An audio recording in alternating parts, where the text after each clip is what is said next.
Cyclone Biparjoy 15 जून के दोपहर के बाद गुजरात के तटीय इलाके को टकराएगा। ऐसे में सरकार बेहद गंभीर है और 37,000 से ज़्यादा लोगों को सुरक्षित जगहों पर पहले ही पहुंचा दिया गया। खासतौर पर तटीय इलाके में जो लोग रह रहे हैं, यहाँ पर आप तस्वीरें देख लीजिए। अभी मैं पिंगलेश्वर में हूँ, कच्छ का जो अबडासा का जो पिंगलेश्वर है वहाँ पर हूँ और लहरें किस तरीके से उफान पर है वो आप देख रहे हैं। ये 15 जून के पहले की तस्वीरें हैं, तो अंदाज़ा ये अगर करंट है तो 15 जून को यानी कल जब ये बारिश और तेज़ हवाओं के साथ जब टकराएगा तब क्या स्थिति होगी इसका अंदाज़ा आप लगा सकते हैं। या राज्य सरकार खासतौर पर गुजरात सरकार में मुख्यमंत्री भूपेंद्र पटेल अभी कमांड कंट्रोल रूम की कमांड लिए हुए हैं और वहीं से वो समीक्षा कर रहे हैं। साथ में प्रधानमंत्री नरेंद्र मोदी पल पल की डिटेल ले रहे हैं। उन्होंने मुख्यमंत्री भूपेंद्र पटेल से बात की, यहाँ तक कि केंद्रीय मंत्री को भी यहाँ पर भेज दिया है।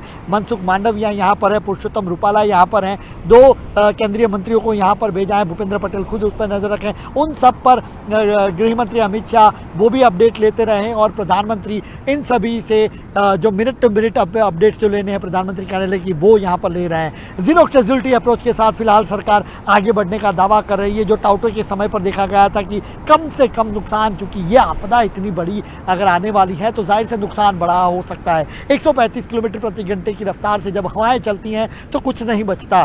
पेड़ उखड़ जाते हैं, खंभे उखड़ जाते हैं, बिजली दिक्कत होती है उसमें, उसके साथ साथ ह्यूमन लॉस भी हो सकता है। तो उसको कैसे रोका जाए, और इसी के चलते प्रधानमंत्री नरेंद्र मोदी इस पर नज़र रखे हुए हैं कि पल पल के अपडेट्स यहाँ पर ले रहे हैं। इवैक्यूएशन की बात को, एनडीआरएफ को यहाँ पर पहुँचाना है, एसडीआरएफ को पहुँचाना हो, सेना को पहुँचाना हो, एयरफोर्स, कोस्ट गार्ड, नेवी, सबको यहाँ पर लगा दिया है कि उसी अप्रोच के साथ कि कम से कम हताहत हो और zero casualty approach, human loss ना हो, ये सबसे ज़्यादा प्राथमिकता है। और इसी के चलते 37,000 से ज़्यादा लोगों को सुरक्षित जगहों पर फिलहाल पहुंचा दिया गया है। लोगों को खाने पीने की व्यवस्था की गई है।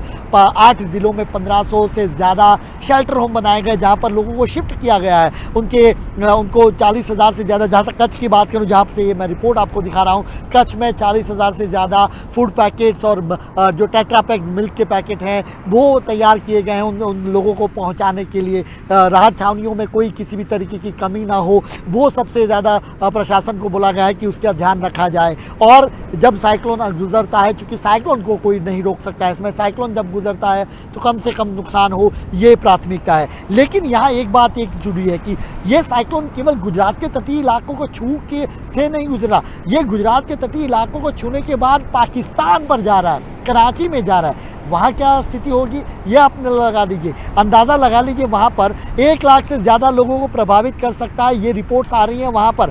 और वहाँ पर सरकार की किस तरीके की कोशिश होगी वो आपको अंदाज़ा होगा ही पहले ही, इसलिए मैं बता रहा हूँ। क्योंकि पिछले साल का ही आप अनुभव देख लीजिए, जब अक्टूबर महीने में 2022 में जब वहाँ पर फ्लड आई थी तो फ्लड में 1800 से ज़्यादा लोगों की जान गंवाई थी। सरकार बिल्कुल हाथ पर हाथ धरे बैठी थी, लोगों को अपने हाल पर छोड़ दिया था और वहाँ पर लोगों को जान गंवानी पड़ती थी। लाखों मिलियन डॉलर्स का नुकसान हुआ और आखिरकार क्या हुआ, सरकार ने आईएमएफ के आगे कटोरा फैलाया कि साहब हमें मदद कर दीजिए, आप हमें मदद करेंगे तभी पाकिस्तान के लोगों को हम मदद पहुंचाएंगे। यानी सरकार कुछ कर, ये क्यों होता है जब पॉलिटिकल टर्मोइल होता है वहाँ चुनाव होने हैं, वहाँ पर अभी चुनाव होने की अनाउंसमेंट की जा रही लेकिन चुनाव नहीं हो पा रहा है। इमरान खान इसी बात को लेकर वहाँ पर लगे हुए हैं, लोग इमरान के समर्थन में सड़कों पर उठे, दंगे वहाँ पर हुए। उसके अलावा सेना उसके विरोध में चली गई, सरकार वहाँ पर ऑलरेडी टर्मोइल में वहाँ पर फंसी है। तो ऐसी स्थिति में फिर लोगों के लिए कौन काम करेगा। हालांकि दावे वहाँ भले किए जा रहे हैं कि हम इतने लोगों को वहाँ पर सुरक्षित पहुँचाएंगे, लेकिन अभी की कोई रिपोर्ट उस तरीके के सामने नहीं आ पा रही। यही एक बात देखने वाली होगी, क्योंकि पिछले साल, इसलिए मैं बता रहा हूँ कि पिछले साल जब बाढ़ आई तो बाढ़ के वक्त जो लोगों को जान गंवानी पड़ी, जो नुकसान उठाना पड़ा और उस समय सरकार की कमजोरी किस तरीके की रही थी वो सारी की सारी सामने आ गई। लेकिन गनीमत है गुजरात में यहाँ पर सरकार, चाहे केंद्र सरकार हो, राज्य सरकार हो, पूरी तरीके से नज़र रखे हुए साइक्लोन हिट होने से पहले ही लोगों को सुरक्षित जगहों पर पहुँचा दिया गया है।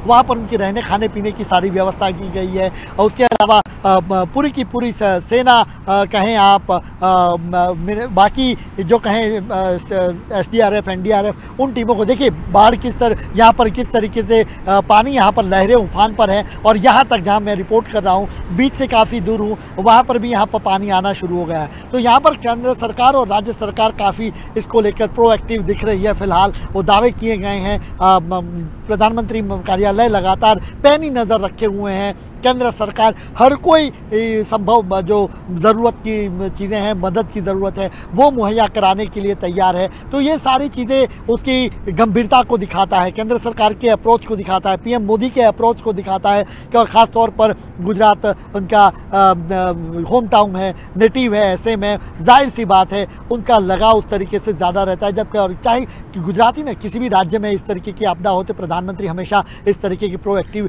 रोल में दिखे हैं। तो यहाँ पर भी वो प्रोएक्टिव काफ़ी दिखे। राज्य सरकार से लगातार केंद्र सरकार संपर्क में है, केंद्र सरकार के मंत्रियों को भेजा गया है। और सबसे बड़ी बात कि तटीय इलाकों से लोगों को इवैक्यूएट कर ली जाए, तटीय इलाके से, क्योंकि सबसे ज़्यादा नुकसान इन तटीय इलाकों में ये साइक्लोन पहुँचाएगा। तो ऐसे में सबको सुरक्षित जगहों पर पहुँचा दिया जाए, पक्के मकानों में, कच्चे मकानों में कोई ना रहे, शेल्टर होम भी पक्के मकान वाले हों, खाने पीने की व्यवस्था हो, यानी सारी चीज़ें एक कहें कि पूरी तरीके से डॉक्यूमेंटेशन किया हुआ था। जो साइक्लोन टाउटे के समय जो पिछली बार जब आया यहाँ पर, तो उस समय पर कम से कम हताहत होने की जो श्रेय उस समय सरकार का रहा, क्योंकि उन्होंने इस तरीके से प्रोएक्टिव भूमिका निभाई। लेकिन इस बार ज़ीरो कैजुअलिटी के अप्रोच के साथ सरकार आगे बढ़ना चाहती है। और फिलहाल वो उनके जो कदमों में वो दिख भी रहा है, केवल दावे नहीं किए गए हैं, उन चीज़ों को हमने ग्राउंड पर भी देखा कि लोग वहाँ रेस्क्यू के लिए लोगों को सुरक्षित जगहों पर पहुँचाए गए हैं, खाने पीने की व्यवस्था की गई, सारी चीज़ें फिलहाल वहाँ पर देखी जाती है। कैमरामैन कुमार सिंह के